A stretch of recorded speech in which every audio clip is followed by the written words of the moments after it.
Assalamualaikum warahmatullahi wabarakatuh. Kembali kita berjumpa pada pembahasan materi matematika kelas 10. Pada kesempatan kali ini kita akan membahas materi menentukan nilai rasio trigonometri dengan kalkulator. Tujuan pembelajaran yang ingin dicapai pada pertemuan hari ini yang pertama adalah menghitung nilai rasio trigonometri dengan menggunakan kalkulator.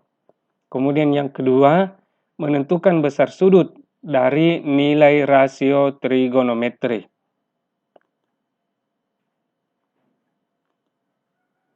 Untuk menghitung nilai dari suatu rasio trigonometri dengan menggunakan kalkulator itu dapat dilakukan dengan menggunakan alat kalkulator atau dapat kita tentukan dengan menggunakan aplikasi di HP atau di laptop.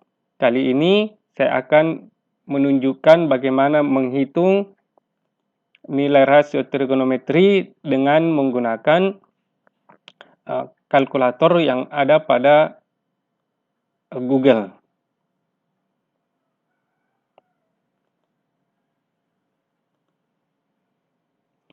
Pada bagian pencarian, ketik saja di sini.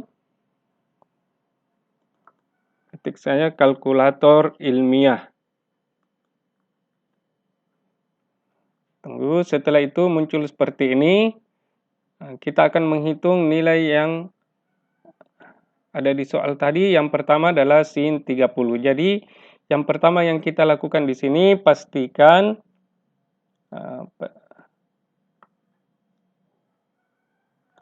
yang aktif di sini adalah mode derajat. Mode derajat. Simbolnya di sini DEG atau degree. Jadi nonaktifkan dulu ini satuan radian. Aktifkan ini degree. Deg atau derajat. Di mana tadi yang ingin dihitung adalah sin 30 derajat. Jadi ketik di sini sinus kemudian 30 derajat 30 kemudian ini sama dengan ini diperoleh 0,5. Sebagaimana telah dibahas sebelumnya, kalau sin 30 itu sama dengan 1/2 sin 30 derajat. Jadi kita peroleh sin 30 0,5 atau sama saja dengan 1/2 cos 45. Sekarang kita lanjut untuk menghitung cos 45 derajat. Sini diperoleh 0,7071. Boleh kita blok ini ketik di sini 0,7178. Ini kalau diinginkan di dua tempat desimal atau dua angka di belakang koma, ini hasilnya sama dengan 0,70 ya 0,70. Kalau dibulatkan berarti ini nolnya bertambah 1 karena di sini angkanya lebih dari 5, angka 7-nya, maka kita bulatkan menjadi 0,71. Selanjutnya tangen 60 derajat dengan cara yang sama. Bersihkan dulu tangen 60 derajat. Ini diperoleh nilainya 1,732. Blok ini sama dengan ke sini. Kita ingin mengambil 2 desimal, maka hasilnya adalah 1,73. 2 desimal maksudnya di sini adalah 2 angka di belakang koma. Bagaimana untuk menghitung sudut yang dinyatakan dalam radian? Misalkan ini yang bagian D sin pi per 2. Sin pi per 2, maka kita aktifkan yang di sini. Satuan radian. Sin pi per 2, ini simbol pi.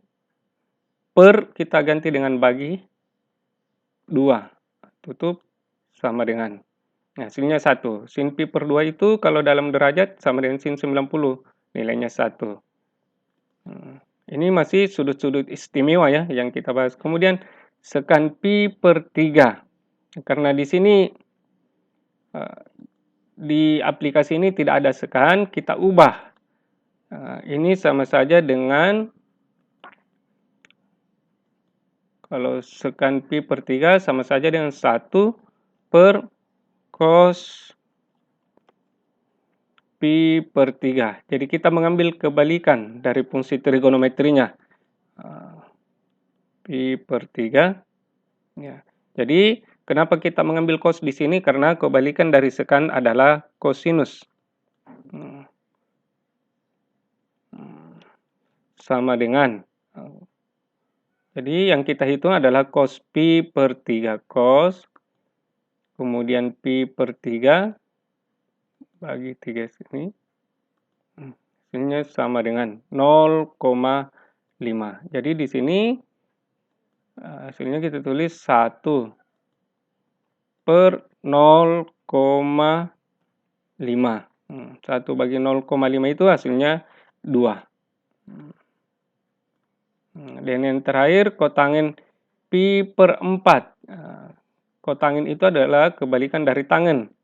Jadi 1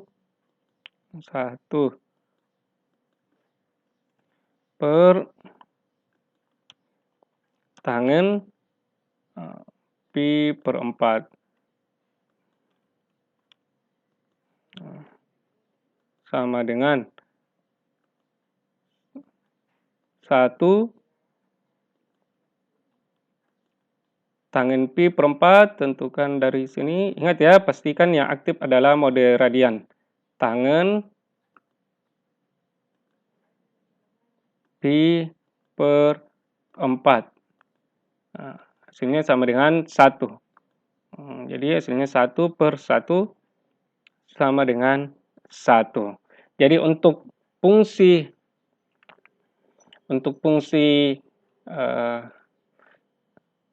kosekan, fungsi sekan,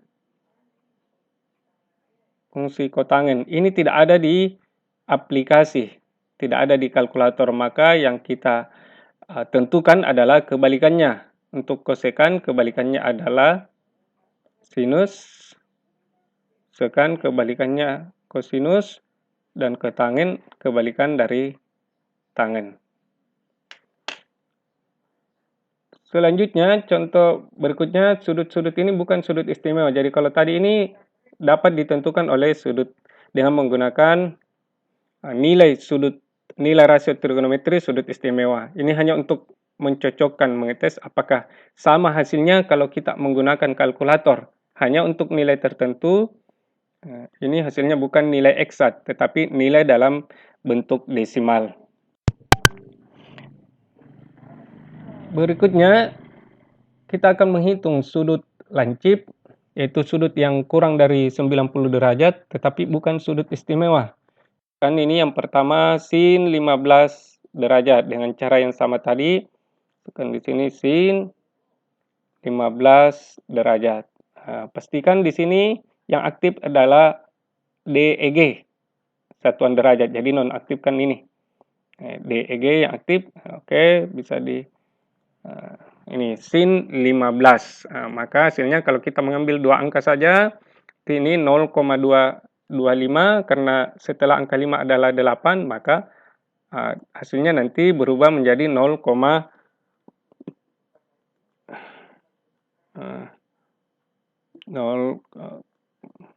kita mengambil dua desimal saja atau dua angka di belakang koma, maka hasilnya menjadi 0,26. Jadi ini bukan nilai persis 0,26, melainkan nilai pendekatannya. Selanjutnya cos 40 derajat. Cos 40 derajat. Sini. Cos 40 derajat. Cos 40 derajat. Ambil dua desimal, maka kita tulis 0,76-nya ini, yang ini bertambah 1. Karena di sampingnya adalah angka 6 juga, ya lebih dari 5, maka ini ditambah 1. Jadi hasilnya 0,77. Tangen 75. Tangen 75 derajat. tangen 75 sama dengan 3,73. Oke, kita ambil.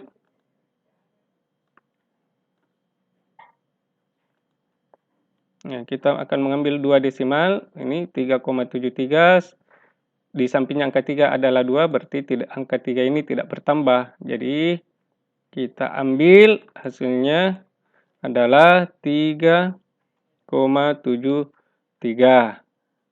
Berikutnya, kosekan pi per 5.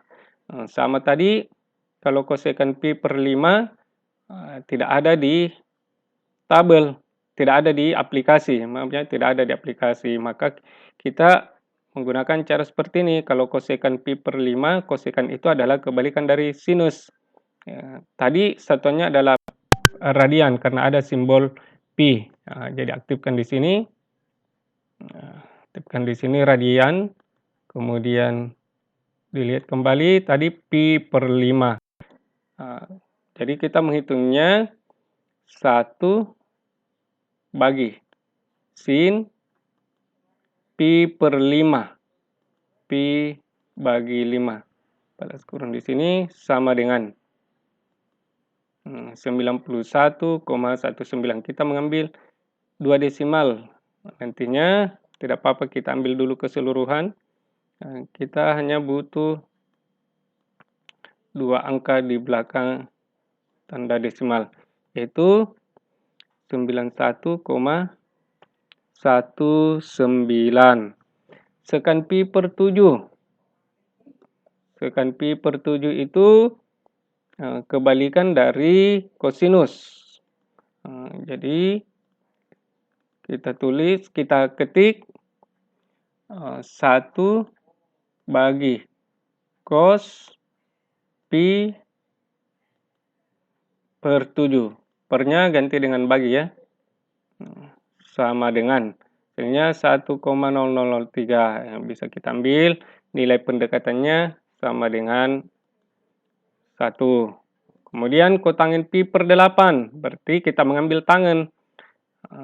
Tapi yang kita ambil adalah kebalikannya. Jadi kita mengetiknya 1 bagi tangen pi per 8. Hasilnya 145,90.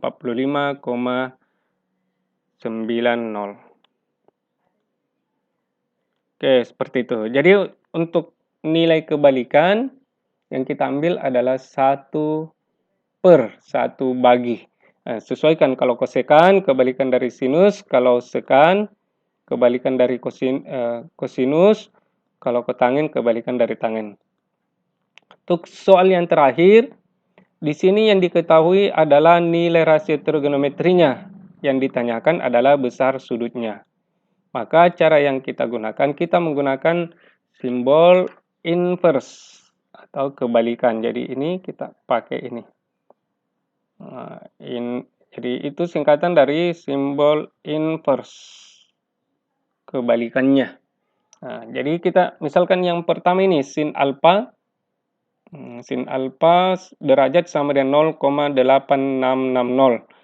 Jadi yang kita ketik nantinya, jadi kita menentukan besar sudutnya. Berapa besar sudutnya alfa ini sehingga sinus alfa itu sama dengan 0,866. Untuk menentukan nilainya, nilai alfa, ketik di sini. Ini ada simbol di sini inverse. Kemudian soalnya tadi dalam satuan derajat, ini diaktifkan inverse. Tadi fungsinya adalah sinus, jadi pilih ini inverse sinus, masukkan angka yang tadi 0,866 sama dengan 59,997. Alfanya adalah 0,5997 atau nilai pendekatannya 60 derajat. 60 derajat. Kemudian yang bagian B, cos alfa derajat sama dengan 1/2 dengan cara yang sama. Maka kita hitungnya di sini inverse ini cos 1/2, 1 bagi 2. Sama dengan hasilnya 60 derajat. Dan ini juga sudah kita ketahui bahwa sudut yang nilai kosinusnya 1/2 adalah 60 derajat. Jadi kalau disubstitusi ke sini alfanya cos 60 derajat hasilnya 1/2. Baik, yang terakhir yaitu tangen alfa derajat sama dengan 0,2679. Oke, bersihkan dulu di sini inverse tangen. Inverse tangen. Tadi nilainya lihat 0,2679. 0,2679 sama dengan 14,997. Ini ambil saja dulu keseluruhan di sini. Kita ambil dua angka di belakang koma 14,99, maka ini bertambah jadi 10. Karena di sini 9 bertambah 10 juga, jadi pembulatannya adalah 15 derajat. 15 derajat. Jadi seperti itu ya dalam menentukan nilai rasio trigonometri untuk sudut lancip. Cukup mengetik angka yang ada di belakang rasio trigonometrinya, tapi disesuaikan dulu sudut yang dipergunakan itu satuannya apa, apakah satuan derajat atau radian. Sedangkan untuk menentukan besar sudut, maka yang dipergunakan adalah inverse. Inverse dari fungsi trigonometri, dari rasio trigonometri tersebut. Kalau fungsinya sinus, pakai di sini inverse sinus. Kalau kosinus, inverse kosinus, dan seterusnya. Untuk memperlancar atau untuk menguji pemahaman materi yang sudah dibahas, bisa mengerjakan soal latihan yang ada di sini. Demikian pembahasan materi kita kali ini, semoga bermanfaat. Assalamualaikum warahmatullahi wabarakatuh.